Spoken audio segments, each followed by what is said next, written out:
দেখেন অনেকে কিন্তু ভিডিওটা না দেখি মতামত দেন, বকাবকি করেন, গালাগালি করেন, করতে পারেন। ওপেন প্ল্যাটফর্ম, আপনাদের কাছে ক্ষমা চেয়ে নিলাম।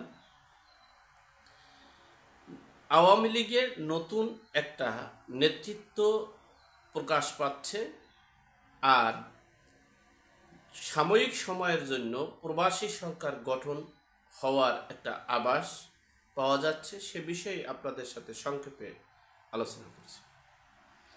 দেখেন, নতুন চমক আওয়ামী লীগের, যে নতুন চমক এবং নতুন নেতৃত্ব আসছে, সেখানে অনেকে মনে করে যে আওয়ামী লীগের সভাপতি মনে হয় শিরীন শারমিন চৌধুরী হয়ে যাবে, সভাপতি মনে আব্দুল হামিদ হয়ে যাবে, সভাপতি মনে হয় আইবি রহমান হয়ে যাবে।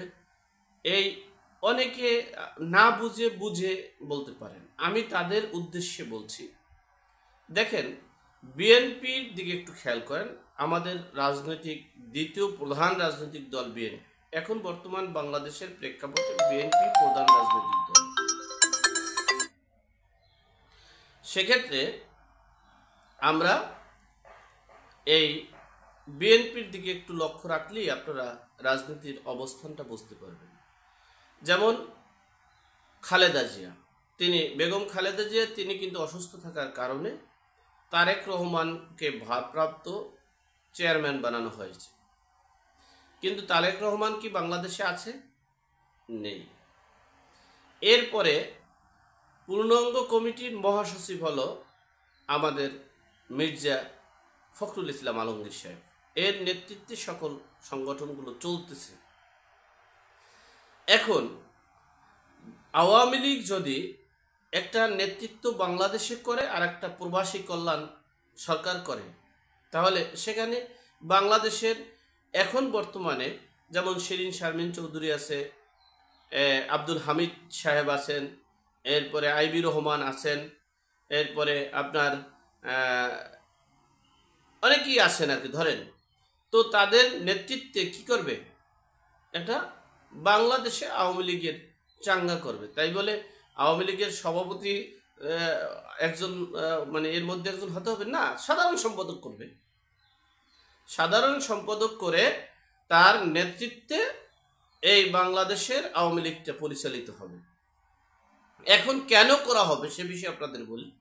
দেখেন, প্রতিটা মুহূর্ত সিদ্ধান্ত চেঞ্জ হয়, পরিবেশ চেঞ্জ হয়, দিন চেঞ্জ হয়, কারিকুলাম চেঞ্জ হয়, মেটিকুলাস ডিজাইন চেঞ্জ হয়, বিদেই এক এক সময় এক এক সিদ্ধান্ত, মানে অনেক সিদ্ধান্ত করে রাখা হয়। কি জন্য করে রাখা হয়? সরকার এখন যে ডক্টর মোহাম্মদ ইউনূসের এই পদক্ষেপের উপরে ডিপেন্ড করে কিন্তু সিদ্ধান্ত করে রাখে আওয়ামী লীগের নীতি নির্ধারকরা। এই বিষয়টা আপনাদের মাথায় রাখতে হবে। যেমন সরকার এই ইউনূস যদি ডিসেম্বরের মধ্যে নির্বাচন দেয়, তাহলে আর এই নির্বাচন যদি অবাধ সুষ্ঠু করা হয়, অথবা ইউনূস সরকার বাদ তত্ত্বাবধায়ক সরকার গঠন করা হলো, নির্বাচন দেওয়া হলো, কিন্তু নির্বাচনের ভিতরে মানে একটা সংস্কার করলো যে সভাপতি, দলের সভাপতি প্রধানমন্ত্রী হতে পারবে না, তাহলে সেই রকমের একটা কাগজ নির্বাচন অফিসে জমা দিতে হবে।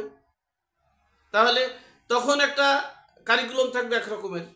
আবার যদি হয় যে না, সভাপতি যিনি তিনি প্রধানমন্ত্রীও থাকতে পারবেন, অথবা সভাপতির অনুপস্থিতিতে যে কোনো কেউ প্রধানমন্ত্রী করতে পারবে, হতে পারবে, হবে, মানে কোনো বাইন্ডিংস নাই, মানে কোনো নেই, সীমাবদ্ধতা নাই, বা কোনো বিধিবিধান নাই।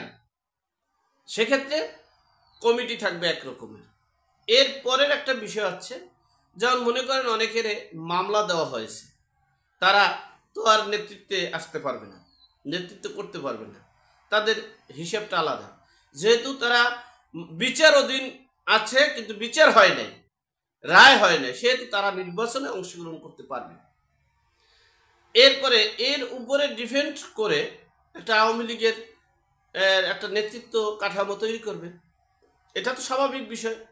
সেখানে বাংলাদেশে যারা নেতৃত্বে এখন আছে যাদের প্রতি মানুষের ক্ষোভ কম, যেমন ক্ষোভ কম বলতেই তো বুঝেন, শেরিন শারমিন চৌধুরী এখন আছেন বাংলাদেশে, আইবি রহমান বাংলাদেশে আছেন, এরপরে ধরে নিলাম আমরা সাবির হোসেন চৌধুরী আছেন, এরপরে আব্দুল হামিদ সাহেব আছেন, অনেকেই আছেন। তাদের নেতৃত্বে আওয়ামী লীগ আসতে পারে, এটা অস্বাভাবিকের কিছু নয়। এক। 2 নম্বর অপশন হচ্ছে এই যে নতুন নেতৃত্বটা, এখানে কি অনেকে চিন্তা করেন, আমি আপনাদের কাছে একটা মেসেজ ক্লিয়ার করি, নেতৃত্বে যে থাকুক আর নাই থাকুক, আওয়ামী লীগের প্রধানমন্ত্রী যদি আওয়ামী লীগ নির্বাচন করতে পারে, করে, তারা যদি করে এবং নির্বাচিত হয়, প্রধানমন্ত্রী শেখ হাসিনাই হবে। শেখ হাসিনার উপরেই এই আওয়ামী লীগের টোটাল ভেট। সুতরাং এটা আপনাদের মাথায় রাখতে হবে। আর নতুন যে নেতৃত্ব, এটা হতেই পারে, যেমন মনে করেন ওবায়দুল কাদেরকে বাদ দিয়ে একজন সাধারণ সম্পাদক হইলে তার নতুন নেতৃত্ব না, ঠিক সেরকমের একজন সাধারণ সম্পাদক নির্বাচিত করে নতুন নেতৃত্বে বাংলাদেশ আওয়ামী লীগ পরিচালনা করবে। আর প্রবাসী সরকার কখন আসতেছে, প্রবাসী সরকারের বিষয়েও কিন্তু আলাপ আলোচনা মোটামুটি হয়েছে।